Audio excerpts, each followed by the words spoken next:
selamat datang di podcast Ngobrol bersama Aparatur Sipil Negara. Hari ini kita akan membahas topik yang sangat dekat dengan keseharian kita sebagai aparatur sipil negara, yaitu penerapan nilai berakhlak. Sebelum memulai podcast kali ini, izinkan kami untuk memperkenalkan diri terlebih dahulu ya. Perkenalkan, nama saya Nisa Marekananda, dan ini ada 4 teman saya. Bisa memperkenalkan diri, silakan. Halo, perkenalkan nama saya Dewi Natalia. Hai, nama saya Dika Surya. Halo, saya Eko Handoyo Aji Purnomo. Hai, saya Elisa Agustin. Oke, bisa kita mulai pembahasan tentang core value berakhlak kita sebagai aparatur sipil negara. Dimulai dari nilai yang pertama, yaitu berorientasi kepada pelayanan. Nah, menurut saya, orientasi pelayanan itu kita sebagai aparatur sipil negara itu harus memberikan pelayanan yang terbaik terhadap publik. Contohnya, kita kan kerja di lapas nih ya, kita tuh harus selalu memberikan 5S. Apa sih 5S itu? Senyum, sapa, salam, sopan, dan santun kepada keluarga-warga binaan pemasyarakatan yang ingin berkunjung terhadap WBP yang di dalam ini. Nah, setelah itu kan ada nilai berakhlak lainnya, kayak contohnya ada nilai akuntabel dan kompeten. Nah, kita kan sering dengar ya kata-kata itu. Nah, kalau menurut Dewi, akuntabel dan kompeten itu apa sih, Dewi? Kalau ngomongin soal akuntabel dan kompeten, sebenarnya ini bukan cuma istilah formal doang sih, tapi sikap yang harus kelihatan nyata dalam tindakan sehari-hari kita. Gampangnya gini, akuntabel itu artinya berani bertanggung jawab atas apa yang kita lakukan. Jadi bukan cuma kerja, tapi juga siap menjelaskan hasilnya, baik itu berhasil atau belum berhasil. Misalnya, kalau kita punya program kerja, terus hasilnya kurang sesuai target, orang yang akuntabel itu nggak nyari alasan atau nyalahin orang lain. Dia justru bilang, oke, ini evaluasi kita, ke depan harus diperbaiki di bagian ini. Nah, kalau kompeten ini soal kemampuan dan kesiapan kita dalam menjalankan tugas. Jadi bukan asal jalan, tapi memang paham apa yang dikerjakan dan terus mau belajar biar makin bagus. Contohnya, kalau ditugasin bikin laporan atau presentasi, ya kita benar-benar ngerti isinya, bukan cuma sekedar formalitas. Nah, kalau digabung, 2 hal ini tuh bisa jadi paket lengkap. Yang pertama yaitu punya kemampuan dan punya tanggung jawab. Ibaratnya gini, kompeten itu bisa bikin kita kerja, tapi akuntabel itu bikin kita dipercaya. Dan di dunia kerja, apalagi di pelayanan publik atau organisasi, 2 hal ini penting banget. Karena orang bukan cuma lihat hasil kerja kita, tapi juga gimana sikap kita saat menghadapi prosesnya. Jadi gitu intinya. Jadi intinya akuntabel dan kompeten itu bisa dibilang tanggung jawab dan kemampuan yang ada di diri kita sendiri kan? Nah, betul. Nah, oke, berarti nilai selanjutnya itu ada harmonis. Nah, apa dan bagaimana sih penerapan nilai harmonis ini menurut Elisa? Baik, terkait nilai harmonis ya Bica.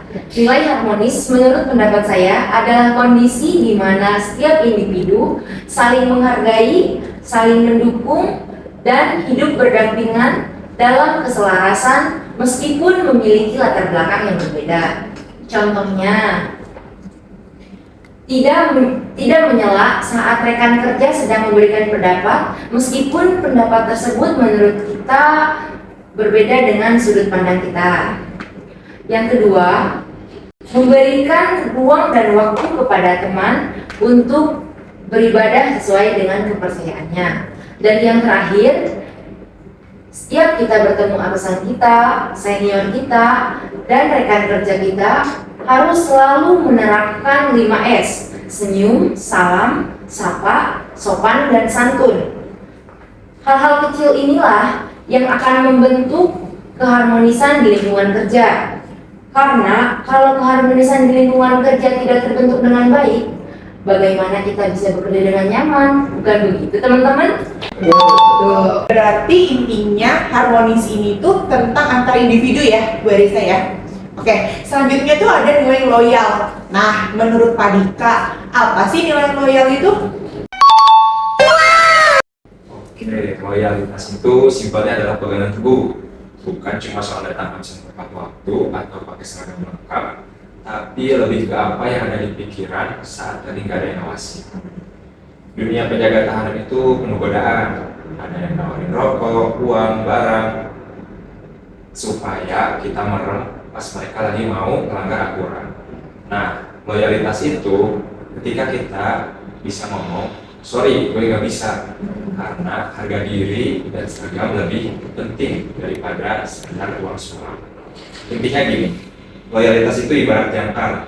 Mau ombak segede apapun di dalam lapas, kamu nggak bakal kemana, nggak bakal hanyut. Kamu tetap di situ, jaga integritas. Karena kamu tahu kalau kamu goyah, sistem keamanan satu kantor bisa kacau.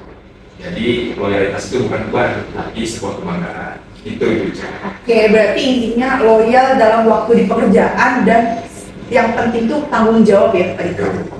Oke, ada dua nilai terakhir lagi nih yang harus kita bahas, yaitu ada nilai adaptif dan kolaboratif. Nah, menurut Pak Eko, apa sih nilai adaptif dan kolaboratif itu? Oke, baik.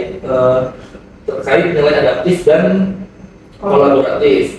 Menurut saya kalau nilai adaptif itu intinya tuh kita itu harus bisa menyesuaikan diri kita terhadap perubahan, baik perubahan dari sisi teknologi, kebijakan yang baru ataupun kebutuhan masyarakat. Jadi intinya tuh kita sebagai ASN itu nggak boleh kaku. Jadi kita tuh harus terus belajar dan berkembang agar pelayanan kita itu tetap relevan gitu.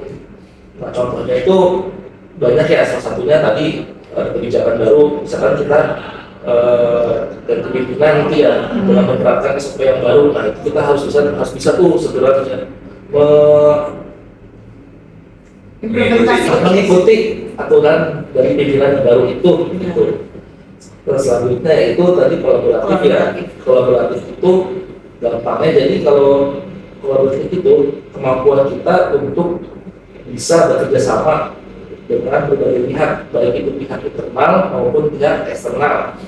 Dan tentunya kita tuh harus tetap saling menghargai antar peran dan kontribusi masing-masing gitu, untuk mencapai tujuan bersama. Nah, contohnya itu kebetulan kan saya kan bertugas di Regu Pengaman, yang mana dalam Regu itu kan kita punya peran masing-masing tuh, ada yang petugas pintu utama, ada yang di hunian blok, ada yang di pos pengarah gitu. Nah, jadi kita itu harus saling koordinasi, saling komunikasi satu sama lain agar tujuan kita itu untuk menjaga keamanan dan ketertiban dapat terlaksana dengan baik. Jadi itu sangat pentingnya sekali untuk kolaborasi seperti itu kurang lebihnya. Oke, baik, intinya itu menyesuaikan diri dan mau sama-sama untuk bekerja sama ya. Sama, betul. Oke, berarti selesai deh diskusi kita hari ini. Yang bisa kita ambil bahwa nilai berakhlak itu bukan hanya sekedar slogan, tapi harus kita terapkan di kehidupan kita sehari-hari ya teman-teman. Oke, selesai sudah podcast kita hari ini. Terima kasih sudah menonton dan sampai jumpa di episode podcast selanjutnya. Dah. Bye bye. See you later.